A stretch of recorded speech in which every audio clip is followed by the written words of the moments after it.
Hola, buenos días nuevamente, ¿me escuchan? Sí, profesora.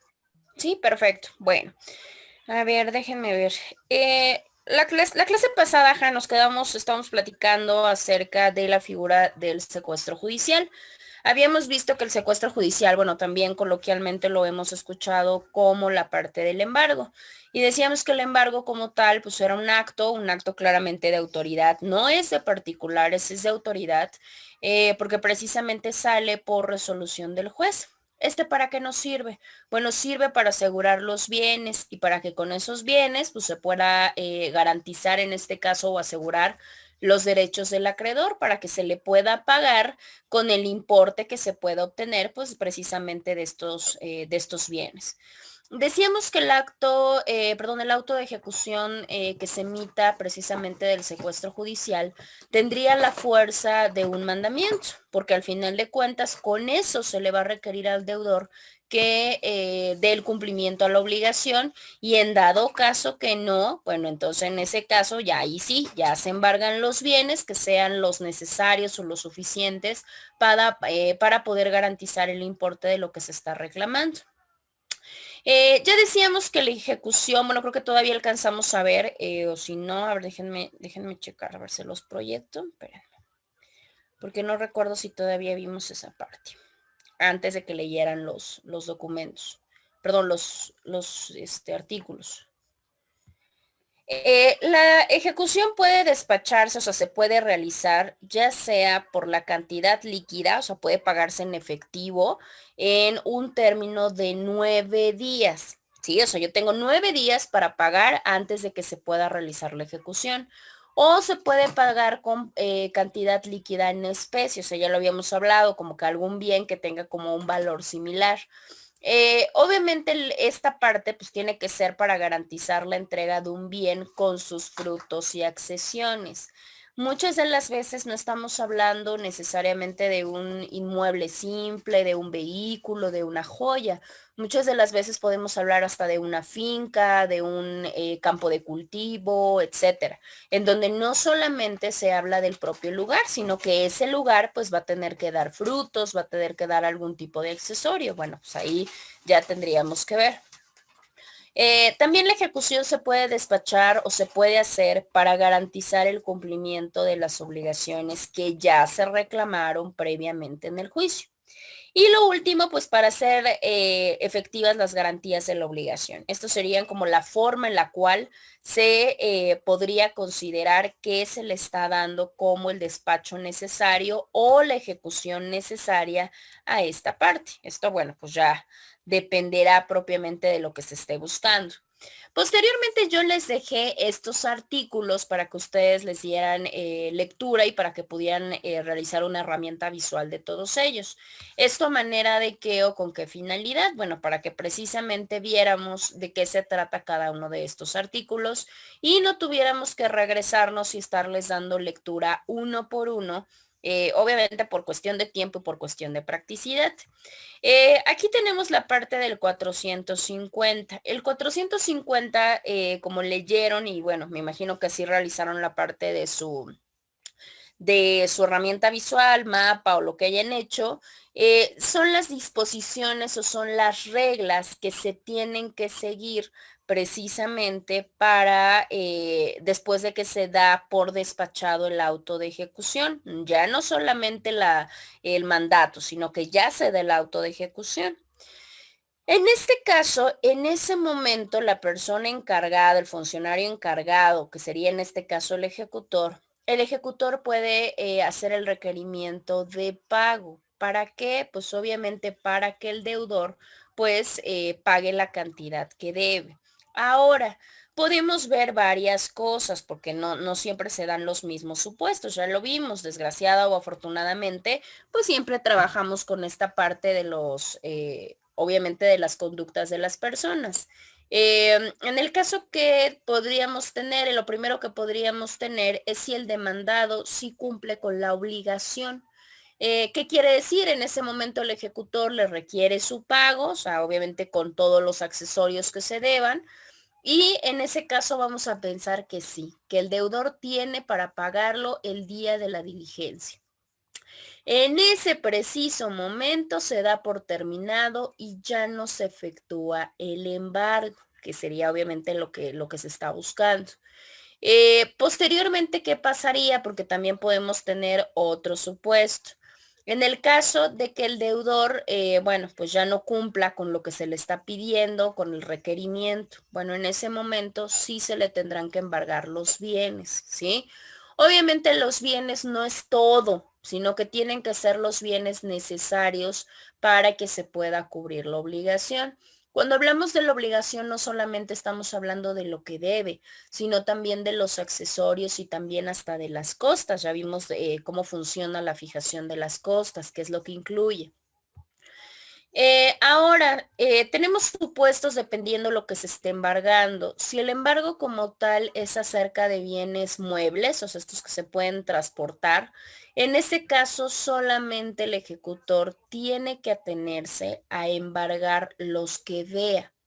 Esto es muy importante, no se puede ir a indagar, revisar, mover, quitar, a ver, enséñeme sus cajones, no, eso no se puede, solamente lo tiene que hacer en caso de lo que él aprecie. Ahora, cualquier persona, en este caso, cualquier sujeto procesal puede asistir, o sea, puede estar presente en la diligencia, desde que se le haga el requerimiento de pago hasta el momento de embargo, no hay problema. Puede ser el actor, puede ser el representante, puede ser el abogado, puede ser cualquiera de estos sujetos procesales, puede estar presente, no hay nada que legalmente se lo impida. Obvio, ¿no? Bueno, digo, lo ideal pues sería que no. En todo caso, pues para eso se manda al representante o al abogado, ¿no? Pero bueno, si el actor tiene las ganas de estar ahí presente, pues no hay ningún problema. Ahora, en este caso, cabe mencionar, cuando ya se llega a la parte de la ejecución, ya no hay requerimiento, cuando ya se llega a la ejecución del embargo, este ya no puede suspenderse, ya no se puede, digamos que posponer, si así lo queremos ver, de que no, deme 2 días más y de veras que ahora sí le pago. No, ya en el momento que se lleva a la ejecución, en ese momento ya no hay otra situación que poder hacer. Ahora, puede pasar, porque también luego hay cada persona. Muchas de las veces los bienes que se pretenden embargar ya están embargados por otro tipo de deuda o por otro tipo de persona. No importa, se pueden reembargar. Obviamente ahí ya se irían a concurso de acreedores. Ustedes ya saben cómo funciona eso, si lo vieron en la parte de obligaciones.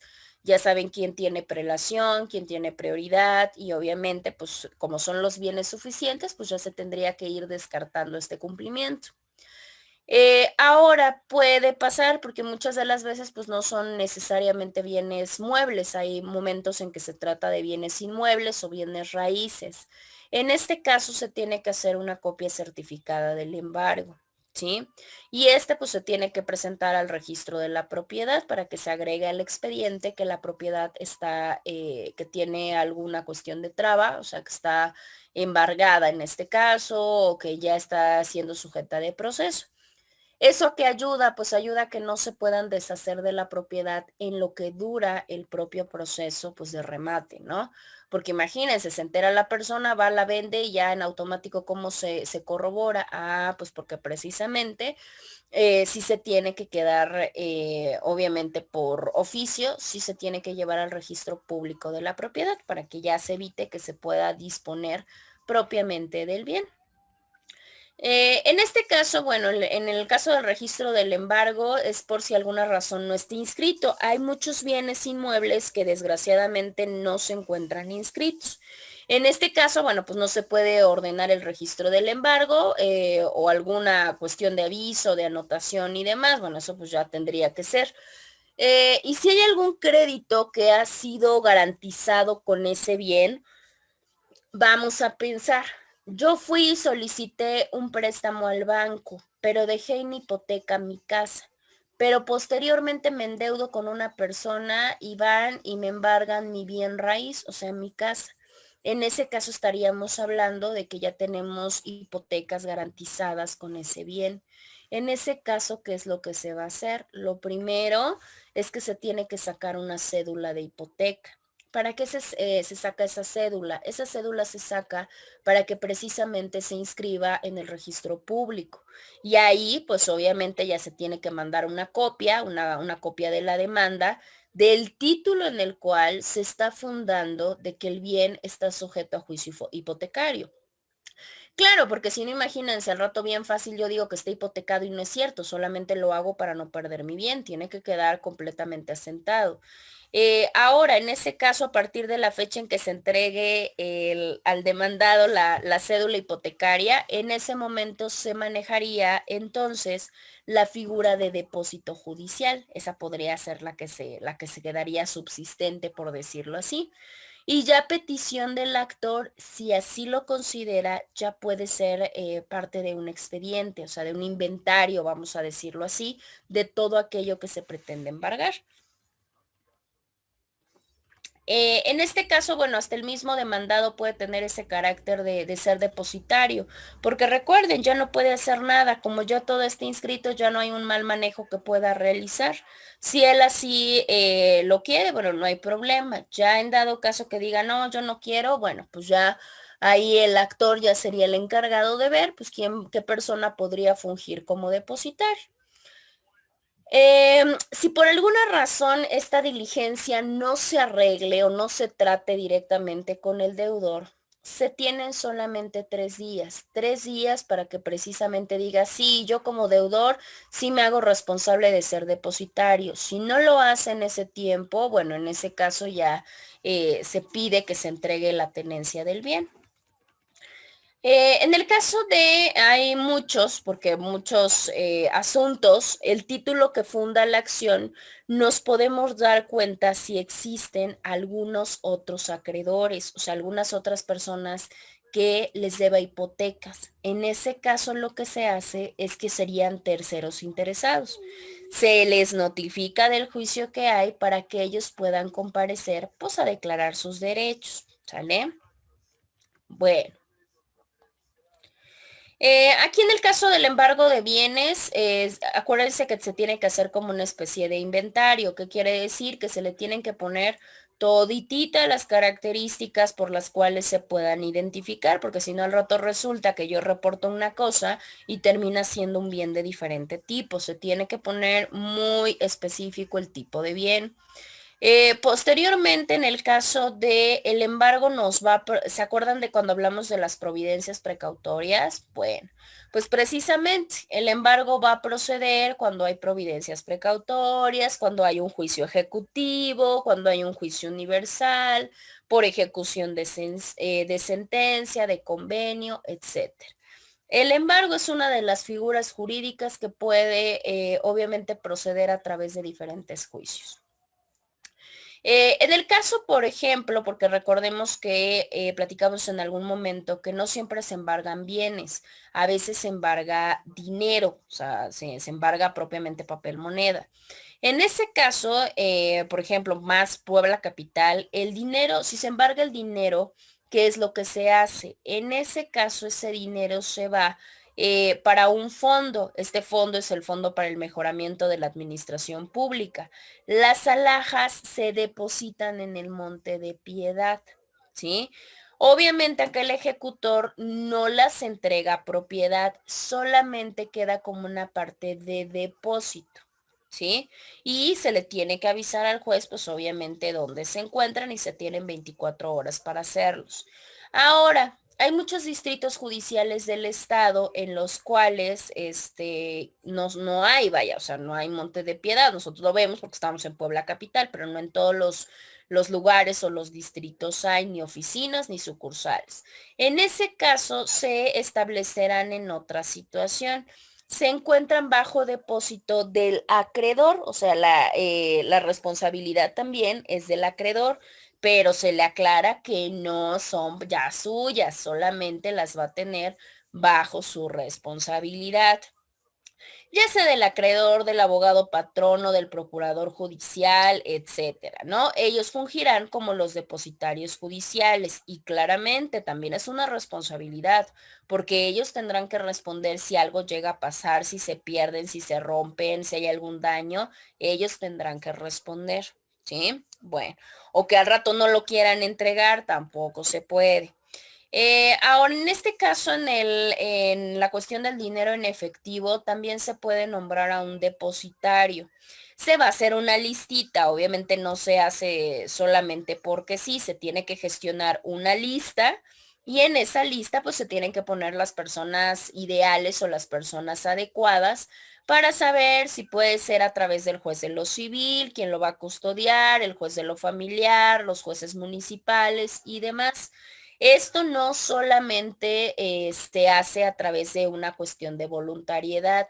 Claramente el Tribunal Superior de Justicia del Estado será el que tendrá que aprobarlo. Ellos van emitiendo las listas a principios de cada año. Ahora, no siempre tenemos la cuestión, obviamente, de que lo embargado tenga que ser bien en raíz, o sea, un bien inmueble, o en su defecto, un bien mueble. Sí, obviamente tenemos muchas de las veces algunas otras situaciones que pueden ser. A veces tenemos hasta la parte de finca rústica, porque a veces hasta esa parte podemos tener como tal.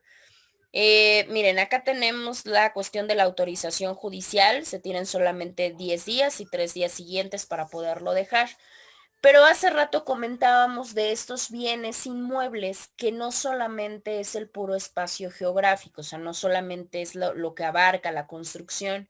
Muchas de ellas son fincas rústicas, que quiere decir que tienen alguna situación de comercio, alguna situación del campo, de la agricultura, de la parte industrial, entre algunas otras cosas. Ahí sobre lo que se va o lo que más va a importar es la cuestión de la contabilidad. Eso va a resultar como muy importante.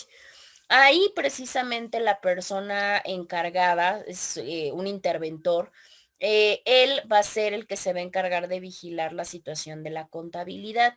¿Qué es lo que puede hacer esta persona? Esta persona puede hacer varias cosas. Puede ver cuál es el manejo, puede ver, obviamente, vigilar la finca, cuánto si se dedica a la parte de frutos, de semillas y demás, ver cuánto es la parte, ordenar la recolección. Obviamente muchos de ellos están sujetos a contratos de compras y de ventas, pues también tiene que hacerlo. Si hay necesidad de compra en materias primas, se le tiene que dar seguimiento. Obviamente si hay gastos obviamente para la cuestión de alimentos y demás, o sea, del propio deudor, porque por eso lo tiene, de ahí vive, también se tiene que gestionar. Al final de cuentas, pues no se trata de una parte de dejar en estado de indefensión, eso tampoco se trata. En este caso, bueno, toda esta parte del dinero que resulte después de todos estos manejos, este sí tiene que ser, digamos que depositado al fondo de mejoramiento del que platicamos hace un momento. Él, obviamente, se tienen que tomar las medidas necesarias para que no haya ningún mal manejo, ningún abuso, ni nada por el estilo. Obviamente este interventor pues tiene que tener la preparación para que obviamente pues pueda llevar a cabo las acciones de la mejor manera, ¿sí? Obviamente acá recordemos que solamente se habla de una posesión y esta posesión es de acuerdo a sus funciones, porque al final de cuentas tiene que entregar todos los fondos y toda la rendición de cuentas, ¿sí? Si no lo hace de esta manera, bueno, puede ser hasta arrestado, se le pueden cobrar medidas de apremio, entre algunas otras cosas, ¿sí? Ahora, una parte bien importante. Hay una situación de bienes, creo que esto ya no lo alcancé a comentar con ustedes. A ver, déjenme ver a ver si ya los aparece acá.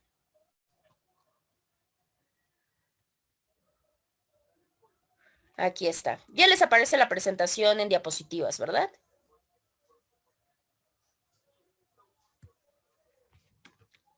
¿Sí les aparece o no? No, profesora. No, es que se quedó, es que a mí ya me aparece, creo que se quedó en el código trabado, espérenme. Déjenme ver. Ahí está. Miren, aquí está. Esta es una de las cuestiones más importantes. ¿Cuál es el orden? O sea, el orden que se puede, obviamente, embargar, que es lo primerito que se embarga y así nos vamos como en un orden sucesivo para poder hacer la designación de bienes que le corresponden al deudor. Recuerden que el deudor puede ir señalando esa parte y no hay ningún problema. Lo primero que se puede someter a embargo es el dinero. Posteriormente las alhajas, posteriormente las bienes raíces, posteriormente los frutos y las rentas, no importa les se trate. Los bienes muebles, obviamente que no se comprendan en lo que ahorita vamos a checar. Los créditos también se pueden, ya vimos cómo se hace en la inscripción, también se pueden ser sometidos a embargo. Y los sueldos o las pensiones, ya habíamos platicado cuando hablamos del juicio de alimentos, que no siempre estamos ante un embargo de bienes muebles, que es lo primero que se nos viene a la cabeza. Muchas veces también nos pueden embargar nuestro sueldo, ya vimos, se hace la retención y en automático pues obviamente se queda como garantía para aseverar o asegurar el cumplimiento de la obligación alimentaria. Hasta ahí, bueno, creo que no hay ningún problema. Ahora, esto es muy importante. Hay obviamente bienes, indistintamente de su naturaleza, que no se pueden embargar, o sea, quedan exceptuados del embargo. Muy probablemente yo sé que ya en algún momento los vieron, ¿no? En la parte de bienes y sucesiones, pero pues obviamente es importante recalcarlos para la cuestión, pues obviamente el efecto de los juicios ordinarios cuando hablemos de embargo. En el 467 nos vienen, perdón, 69. Lo primero que no se puede embargar es la cuestión del hecho, o sea, la cuestión cotidiana, el vestido, el mueble necesario para la comodidad del deudor, de su cónyuge, concubino, de sus hijos y que no sean de lujo. Esto tiene que ver con la parte de los enseres domésticos. ¿Me pueden embargar una estufa? No pueden. ¿Me pueden embargar un refri? No pueden. ¿Me pueden embargar, no sé, una plancha? No pueden, ¿sale? Por eso precisamente cuando estos lugares de, ¿cómo se dice? Pues de créditos, o sea, no sé, un Coppel, un Electra, amenazan o amedrentan con esta parte de los embargos. Dicen, a ver, pues si yo acudí a sacar mi refri contigo, pues es porque no tenía ni para pagar un refri de contado, o sea, ¿qué te hace pensar que voy a tener más lujos en mi casa, no? Pues la realidad es que no, pues lo que se tiene, no sé, no sé, un comedor, una sala, una estufa, un refri. Esos no pueden porque al final de cuentas son enseres domésticos, son de suma y vital importancia para la subsistencia, para la situación de la familia y no se pueden embargar. Obvio, nos es muy claro el artículo, muy clara la fracción, siempre y cuando no sean de lujo. Porque ahí sí, si tengo mi pantalla de 50 y, no sé, 60 pulgadas, ahí sí ténganlo por seguro que sí se las van a embargar.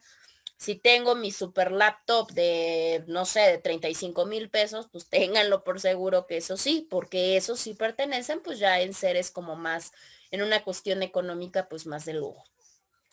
¿Qué otra cosa no se puede embargar? Todas aquellas herramientas que sirvan para realizar alguna profesión, algún oficio, algún trabajo, a lo que claramente pues el deudor se dedique, no pueden ser embargados. Cuando hablamos de herramientas, bueno, pueden ser herramientas, pueden ser utensilios, pueden ser instrumentos. Por ejemplo, si yo me dedico a, no sé, soy jardinero y obviamente mi máquina de podar se la pueden llevar, pues por supuesto que no, porque es con lo que yo subsisto, es con lo que yo trabajo y si no tengo eso, yo no trabajo y yo no voy a ganar y cómo pretenden que yo cubra mi deuda. Entonces, en base a esa tentativa de ideas, no se puede. ¿Qué otra cosa? La parte de las cuestiones necesarias para, obviamente, para el fomento de negociaciones industriales. Esto muchas de las veces puede ir con lo relativo a la maquinaria. Por ejemplo, si tengo una finca industrial y yo digo, ahorita necesito, no sé, una retroexcavadora porque precisamente eso me dedico y ahorita lo están haciendo y si tú te lo llevas o si tú me lo embargas, entonces yo ya no voy a poder entregar este trabajo y posiblemente poder pagar mi deuda, pues entonces no tendría caso, ¿verdad? Pues esos tampoco se puede. La parte de los mientes antes de las cosechas, pero no los propios derechos sobre las siembras, claro. Los mieses, ¿qué son los mieses? Pues obviamente todo lo que está sembrado previo a que se pueda cosechar. Obviamente no me lo puedo llevar o no lo puedo quitar porque si lo quito, pues ya no va a rendir los frutos. Entonces ahí pues sería absurdo, ¿no? O sea, porque al final de cuentas se echaría a perder, ni tú ganarías nada, ni yo ganaría nada. Eso tampoco se puede, pues mejor se tiene que dejar crecer y bueno, pues ya cuando se coseche, bueno, pues ahí sí ya tendrá que ser otra cosa. Los derechos de usufructo, pero no los frutos de este. Pregunto, ¿qué es el usufructo? ¿Se acuerdan?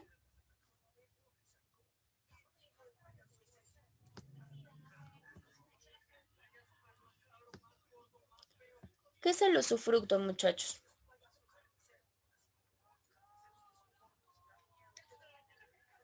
Cuéntenme, acuérdense, acuérdense. Profesora. Adelante, por favor. Anet y luego Claudia. Bueno, el usufructo es como el derecho que tiene una persona para usar los bienes de otra y asimismo disfrutar de sus beneficios. Exactamente, pues obviamente la cuestión de los beneficios. ¿Quieres complementar algo, Claudia? Bueno, sí es lo mismo, pero no es el propietario. ¿Cómo? Es lo mismo que dijo mi compañera Neta. Lo mismo, perfecto, ok. Sí, verdaderamente tiene que ver con esa parte, obviamente la cuestión de los frutos o la cuestión de la ganancia que se puede utilizar. Obviamente en este caso solamente para lo que se utilice o para lo que sea destinado. En el caso de los frutos, no, porque obviamente si yo estoy embargando alguna determinada situación por el equivalente, por el valor, yo no puedo incrementarle todavía los frutos a lo demás, porque entonces ya sería un abuso, ya sería una cuestión extenuante. Entonces en este caso no aplica. La cuestión del patrimonio familiar legalmente constituido, pues lo mismo, muchas de las veces hay patrimonio familiar que recuerden que no es necesariamente del deudor, a veces es compartido. Entonces, en ese caso, pues yo no tengo por qué pagar las deudas en este caso, de mi pareja, ¿no?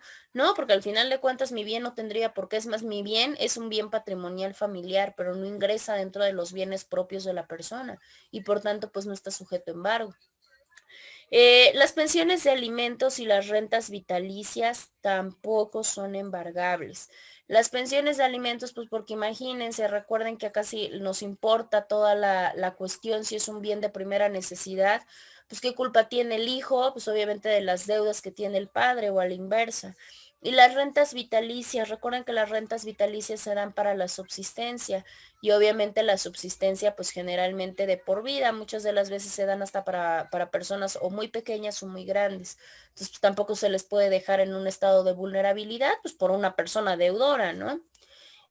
Las servidumbres, en el caso de las servidumbres también son inembargables, pero no todas.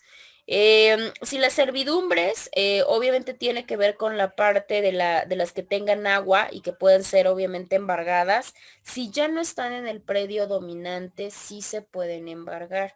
Si no, no, porque obviamente pues son vertiente principal muchas de las veces hasta para la subsistencia de las personas o para las subsistencias de la gente que se dedica, no sé, a la siembra. Entonces, si yo les embargo y si yo les quito eso, pues ¿cómo le van a hacer para alimentar a los animales o para hacer el riego? No sé, se me ocurre. Pues obviamente no se puede. Entonces ahí también se puede como pelear esa parte. Los predios rústicos no se pueden, pero aguas, no todos.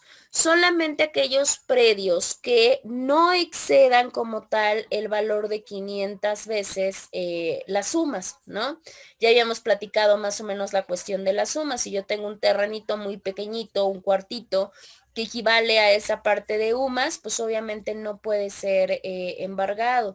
Y más si, por ejemplo, la persona en ese cuartito, en un pedacito de ese cuartito, pues siembra, es más, sus alimentos para su propia subsistencia o tiene uno que otro animalito que precisamente lo ocupa para consumo personal. En ese caso tampoco se puede embargar porque obviamente es una cuestión por mera subsistencia personal. Ya si yo veo una finca con cientos de metros, bueno, pues ahí estamos hablando de otra cosa.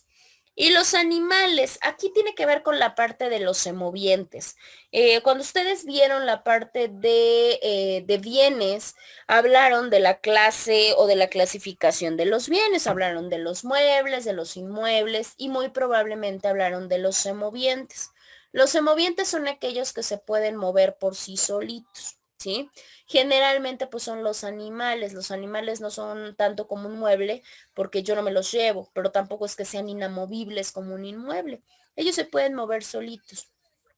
Y pues hay muchos lugares, muchas fincas que precisamente por las mismas actividades que se llevan a cabo dentro de la misma, pues obviamente se necesitan a estos animales. Pues estos animalitos que se encargan precisamente de la cuestión de la labranza, por ejemplo, y demás, tampoco pueden ser embargados. ¿Por qué? Pues porque obviamente forman parte de las actividades de la propia finca. Bueno, tenemos los siguientes, otros que tampoco pueden ser embargados. La cuestión de los predios urbanos, pero la misma situación, siempre y cuando no sobrepasen la cantidad de 500 UMAS, ¿no? Y obviamente que sean habitados por el propietario. Hablamos de lo mismo, imagínense un cuartito, una sola recámara, por un decir, ¿no? De 4x4, pues no van a venir y me lo van a embargar, porque pues aquí yo vivo, ¿dónde me voy a ir? ¿A la calle? Pues no, pues estos tampoco se pueden embargar. Las asignaciones de los pensionistas del erario. Claro, pues obviamente todos aquellos que reciban alguna pensión por parte del erario público tampoco pueden ser embargables las pensiones. Aquí hay que tener mucho cuidado. Me comentaba un estudiante de otra institución en otra materia, es derecho financiero, y me hacía el comentario que él había escuchado y que había presenciado varios asuntos en los cuales el Servicio de Administración Tributaria les embargaba a los pensionados su pensión por la omisión de pago de impuestos. Técnicamente se supone que no se puede, o sea, no tendría por qué, obviamente la Pilar, que es la materia civil, nos dice que no, las pensiones provenientes del erario no se pueden, te tienen que hacer un procedimiento administrativo de ejecución, probablemente un requerimiento de pago, pero no te pueden embargar tus pensiones. Y aparte de todo, pues porque son parte de la subsistencia, la gente pensionada, pues porque tiene más de 65 años. Entonces, aquí es interesante porque si llegan a tener un asunto de esta naturaleza, bueno, sería muy interesante saber las viabilidades a agotar para poder ver si se resuelve a que las pensiones son inembargables, pero que sin en cambio lo están haciendo de esa manera. La cuestión de aquellos elementos que nos puedan servir para un servicio familiar. Ejemplo, el televisor y sus accesorios, no sé, un DVD. Bueno, creo que ya ahorita prácticamente nadie utilizamos DVD, pero bueno, el televisor y algún otro accesorio que sirvan para la cuestión del servicio familiar. Obviamente, salvo que la misma deuda provenga de la adquisición de esa tele. Si yo me endrogo en Electra con una tele, pues es lógico que se supondría que no me tendrían por qué embargar la tele, pero como es el producto de la deuda, por supuesto que lo primero que se van a llevar es la tele. Es lo que hacen general y comúnmente este tipo de tiendas. Se llevan obviamente lo que te financiaron o para lo que te dieron el crédito. Y la última ya nos es como una opción, ¿cómo lo podremos llamar? Como una opción general en la cual nos dice que que todos aquellos bienes o que todos aquellos derechos que nos enuncian otras leyes también se pueden catalogar como inembargables. Ahora, si tenemos, porque puede pasar, ¿qué pasa si yo tengo una persona que es deudora? Pero esta persona deudora está sujeta a patria potestad o a tutela, ¿sí? O porque tiene alguna situación y no puede, obviamente, trabajar. ¿Qué quiere decir? Y por obvias razones, pues esta persona no va a tener ningún bien, por lógica, a los que decimos que sí se pueden embargar, no tiene profesión, no tiene oficio ni nada. él va a tener todo el derecho como tal a conservar parte de los bienes para proveer sus necesidades alimentarias. Esto ya dependerá de lo que diga el juez en cada una de las circunstancias, ¿sí? Bueno, en este caso hablamos de la materia, por ejemplo, de la donación. Si hablamos de un donatario a título gratuito y lo demanda su donante, bueno, pues acá tendríamos que tener cuidado porque la realidad es que si ya le diste, pues ahora qué pretendes. Y si sí pretendes algo, pues tienes que dejarle los bienes necesarios para poder subsistir. Bueno, y con esto nosotros estaríamos terminando la parte del secuestro judicial. Recuerden que la siguiente, ay, ya lo cerré, ahorita lo abro. La siguiente semana, recuerden que a partir del día lunes, ahorita les aperturo su espacio, a partir del día lunes, recuerden que empiezan sus exposiciones. Técnicamente lo más probable es que tardemos entre lunes y miércoles. Si terminamos el día lunes, el miércoles empezamos con recursos. Si no, pues no importa, tomamos lunes, miércoles y la última semana, que es su semana de examen, bueno, ya nada más regresaríamos como a, digamos que a terminar la parte de recursos, que ya es muy poquito lo que nos falta. Ahorita vamos a hablar de la parte del remate. Vamos a ver si nos da tiempo a acabar. Si no, pues ya lo retomaríamos junto con recursos. Ay, a ver, déjenme ver, se los vuelvo a proyectar, espérenme tantito. Ahí está. La parte del remate, la figura del remate ustedes la van a encontrar en el artículo 481. En el caso del remate tenemos cierto tipo de disposiciones que obviamente nosotros podemos seguir. Se las voy a ampliar si gustan del lado izquierdo para que obviamente las puedan apreciar de una mejor visualización, porque a veces no se ve tan bien. Bueno, aquí tenemos las generalidades de la parte del remate. Obviamente aquí ya es la fase cuando ya en el secuestro judicial, cuando ya se embargaron. Los bienes embargados siempre se tendrán, ya cuando vimos que la persona se le requirió el pago y no pagó, se van a tener que subastar, ¿sí? O sea, rematar. ¿Cómo se subastan? Se subastan en pública almoneda, o sea, se hace una subasta pública. ¿Qué otra regla se sigue? Se le tiene que notificar al Estado precisamente, obviamente, para los que tuvieran derechos sobre el bien subastado. Pues claro, porque al final de cuentas, todas las personas pues tienen el derecho a saber pues qué va a pasar con sus bienes. Saben el por qué, pero bueno, se les tiene que avisar. Los bienes subastados no se subastan solamente porque sí, como uno quiere o como a uno se le ocurre. No, se tiene que hacer la evaluación de los bienes para que obviamente se tenga, digamos, que un inicio o se tenga una base del precio para rematar.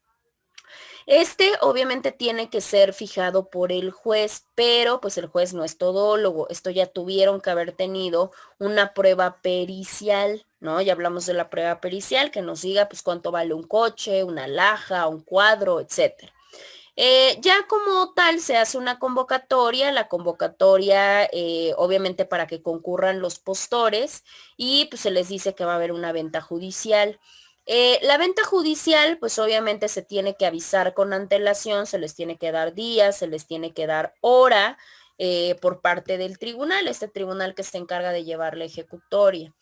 Ahí, pues obviamente los participantes, las personas que en este caso se están encargando de hacer, o sea, son los postores tendrán que generar sus posturas o sus pujas, ¿no? Quiere decir sus ofertas. Si han visto hasta en la tele alguna oferta, bueno, alguna subasta, bueno, ven cómo se manejan. Las posturas y las pujas única y exclusivamente se hacen en efectivo. No se ofrece algo a cambio, no, se hace en efectivo. El acreedor propiamente, porque también se supone que el bien se va a vender o el objeto se va a vender para pagarle al acreedor, pero si el acreedor así lo considera, el acreedor podrá hacer posturas por el importe de su crédito, no hay problema. Eso, bueno, siempre y cuando pues resulte suficiente para la mínima base de lo que es el remate. En dado caso que no, pues obviamente ya la cuestión se tiene que subir a pujas. Si no hay postores, o sea que no existan postores, se tienen que hacer otras convocatorias, o sea, se tiene que estar convocando a diferentes salmonedas hasta que se pueda hacer una venta judicial de los mismos muebles. El juzgador como tal, ya que se hace la conclusión de la almoneda, porque obviamente tiene que terminar, tiene que levantar un acta. Es un acta en la cual se va a circunstanciar todo lo que se llevó en el desarrollo de la diligencia.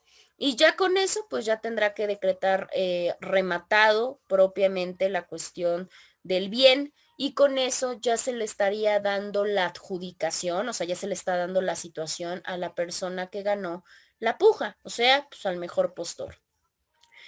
Obviamente podemos tener, ¿no? Va a haber bienes y va a haber situaciones específicas en las cuales pues vamos a encontrar diferentes posturas, o sea, vamos a encontrar muchas. En este caso, bueno, pues el que dé más o el que dé un importe mayor o igual, pues van a ser los que van a tener preferencia. Si llega a haber dos o si llega a haber tres o si llega a haber más iguales, ¿qué es lo que se va a hacer? Pues al primero que hubiera presentado la puja, pues es al que se le dará la adjudicación del bien. Ahora, sí puede pasar también, muchas de las veces los bienes que se meten a subasta son varios, pero son de la misma especie o diferente especie. En este caso, lo que se hace es que se tienen que rematar en subsecuente almoneda, pues obviamente para no hacer como el acto repetitivo. Esto ya dependerá, pues obviamente de la fluidez y obviamente de la mecánica de cómo se pueda llevar a cabo la parte de la subasta. Ya con eso, pues obviamente el juez tendrá que darle o tendrá que a la persona que ya se adjudicó el bien, pues el título, porque obviamente no basta con que, ajá, a mí ya me dijeron que yo fui el mejor postor y que bueno, ya es tuyo. No, me tienen que entregar un título que nos justifique la compraventa judicial, porque al final de cuentas lo que se emite con la subasta, o lo que se hace es una compraventa judicial. Ese es el resultado. Obviamente ya con esto, pues ya el auto tendría que quedar firme, obviamente, como tal, y en automático, pues bueno, ya la persona ya podrá entrar en posesión. Vamos a pensar que es un departamento, yo pujé, y en el caso yo gané, fue la puja más alta y ya me entregaron mi título. Ya en el momento en el que quede firme el auto, en ese momento yo ya me puedo mudar al departamento sin ningún problema. Todos estos bienes, y esto es bien interesante, todos los bienes que se entregan en subasta, o sea, que se ganan en esta parte de remate judicial, cuando llegan a la persona que los adquiere, van sin gravamen, o sea, no deben ningún impuesto, salvo que la ley pues me indique que sí. Entonces, ¿qué quiere decir? Que pues van limpiecitos digamos que de gravámenes o de impuestos, y esto es muy bueno. ¿Por qué? Porque precisamente por eso muchas personas que tienen la capacidad económica así se hacen precisamente de diferentes bienes, muebles o inmuebles, porque precisamente ya no pagan estos impuestos. Ahora, hay restricciones, no todos pueden todo. Aquí también hay que tener mucho cuidado. Hay personas que no pueden adquirir en el remate, por más que quisieran o por más que tuvieran la capacidad, sobre todo económica, no pueden. En este caso, ¿quiénes no pueden participar? Los magistrados. Los magistrados no pueden adquirir una propiedad o un bien o un mueble o un inmueble de proceso de remate. Los jueces, los secretarios, la persona obviamente ejecutada, ya sean a medio de mandatario, de procurador, de abogado patrono, etcétera. Los peritos, obviamente si yo fui un perito que evalué la obra de arte, pues yo no puedo adjudicármela de, yo ya vi que la obra es buena y que va a tener un buen costo, pues no se puede. Y cualquier otro que la ley propiamente nos determine. ¿Por qué? Porque más allá de haber un conflicto de interés, pues se podría decir que estos tendrían digamos que una preferencia y ya se manejaría de que pues obviamente hay un interés ya sucinto, un interés ya conocido y obviamente esto generaría pues una ventaja, ¿no? Y pues obviamente dejaría en desventaja a todos los demás postores y si es una subasta pública pues no tendría por qué, obviamente por qué suceder. Bueno, vamos a darle lectura al artículo 484. El artículo 484 básicamente nos habla de lo que son, vamos a decirlo, que las reglas del juego, o sea, las reglas de cómo se tiene que llevar a cabo la parte de, en este caso, del remate. En este caso, si ya les aparece el 484, si no, bueno, si tienen su código a la mano, se tiene que someter a pruebas periciales, ya lo habíamos platicado en algún momento, porque el juez, aunque él lo determine, pero él no va a poder fijarlo porque no sabe cuánto, bueno, al 100% cuánto vale un cuadro, una joya, un bien mueble, un coche. En el caso de aquellos bienes que se encuentran en prenda o que se encuentran en hipoteca, bueno, en este caso se tiene que dar un convenio para no perjudicar a terceros, porque si no, bueno, pues tendríamos ya una afectación doble. En el caso de los valores nominales, o sea, aquellos que se encuentren en una divisa extranjera, en este caso el tipo de cambio tendrá que ser al momento de la evaluación. Ejemplo, yo tengo dólares y me van a embargar mis dólares. Bueno, pues esos dólares me los van a valorar en el momento o con el valor que me estén haciendo mi evaluación. Antes o después, no.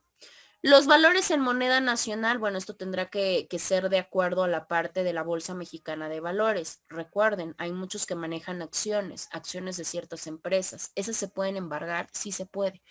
¿Cuál es el valor que les van a dar de acuerdo a lo que nos establezca la Bolsa Mexicana de Valores? Ese será propiamente su avalúo. Obviamente cuando hablemos de los establecimientos que tengan alguna actividad mercantil o que tengan alguna actividad industrial o que se tenga alguna participación en alguna sociedad, esto se valorará de acuerdo a los datos que nos arrojen los balances contables. O sea, aquí ya tendríamos que hablar con un contador para que nos diga más o menos cuánto es la valoración. El avalúo debe de tener una antigüedad máxima de 1 año. Yo no puedo valorar una casa y decir, ah, bueno, la casa vale 3 millones de pesos como valía hace 5 años. No, mi avalúo para remate tiene que ser con una antigüedad máxima de 1 año. Más no se puede, porque obviamente ya hablaríamos que, bueno, los precios se modifican y no necesariamente de 1 año, a veces de meses a meses varían bastante. Y bueno, la postura legal para el remate, pues obviamente tiene que ser la que cubra el precio fijado por el juez con base a los avalúos.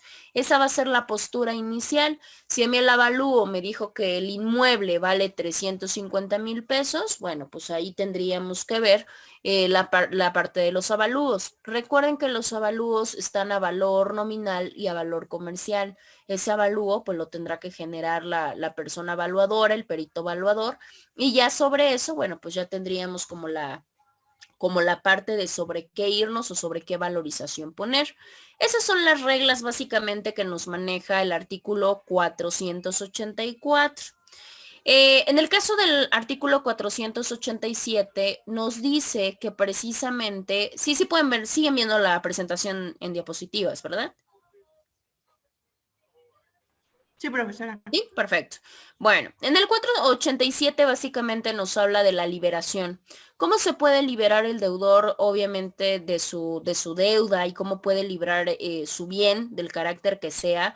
Pues claramente pagando íntegramente lo que debe, pero esto solamente lo podrá hacer hasta el momento en el que cause estado, pues el autodefincamiento del remate. Ya posteriormente al remate, ahí sí para que vean, ya no se puede hacer nada. Ya que se encuentra firme precisamente el auto que fincó el remate con el precio, obviamente del que se tiene que pagar, pues el acreedor tendrá que entregarle el excedente, ¿no? ¿Qué quiere decir? Yo a mi acreedor le debía 2 millones y mi casa se subastó y se remató en 3 millones. Ah, pues el otro millón me lo tendrá que regresar propiamente el acreedor porque pues es un excedente. Y bueno, miren, les voy a dejar que lean nada más a manera informativa, esto ya es cuestión autodidacta de ustedes, se los recomiendo porque van a entender un poquito más o van a profundizar más en la parte de cómo se hace un remate de inmuebles y cómo se hace un remate de inmuebles. En el caso del primero, del remate de inmuebles, solamente son 9 artículos y el remate de muebles tampoco hay mucho que mencionar, entonces son pocos artículos que pueden ustedes obviamente verificar para que puedan instruirse un poquito más acerca del remate en estos dos. Con eso nosotros estaríamos terminando ya lo que es el proceso ordinario y hasta su última fase, que sería el remate, cuando obviamente existan bienes de por medio, y ya solamente nos quedaríamos con la parte de los procedimientos especiales que ustedes todas las siguientes semanas se van a encargar de explicar. Vamos a ir haciendo las anunciaciones obviamente debidas y obviamente ya finalizaríamos con recursos y en automático estaríamos terminando en tiempo y en forma nuestro curso. No les voy a dejar ninguna tarea para que obviamente acaben de pulir lo que les falta, en este caso de su trabajo de presentación. Ya nada más en un momento más les aperturo los espacios, el espacio de su investigación y el espacio de su presentación visual, obviamente de sus exposiciones, para que, bueno, pues ya el lunes podamos comenzar con la actividad final, pues obviamente del curso. ¿Hasta que tienen alguna pregunta o tienen alguna duda, algo? Por mi parte, no, profesora. ¿No? Perfecto. Bueno, entonces denme un minutito para buscar su lista y bueno, ya puedan salir. Estamos a 5 minutos de terminar ya. Espérenme.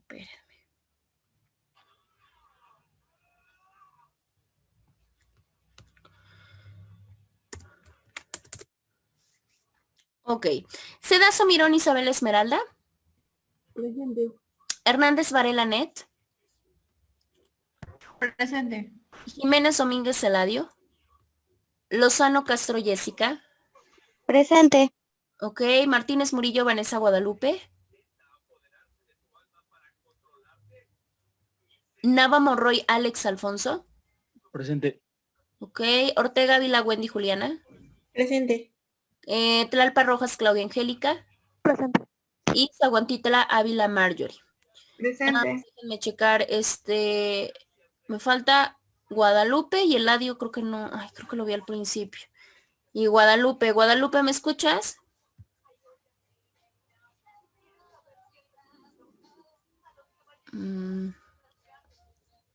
Creo que no. Bueno, pues entonces si no tenemos dudas o preguntas, bueno, pues cuídense mucho y ya nos estaríamos escuchando obviamente la siguiente semana en sus exposiciones. Pues cuídense y que tengan bonito fin de semana. Gracias, profe, igualmente. Hasta luego. Gracias a ustedes, cuídense mucho. Gracias, Claudia, igualmente, hasta luego.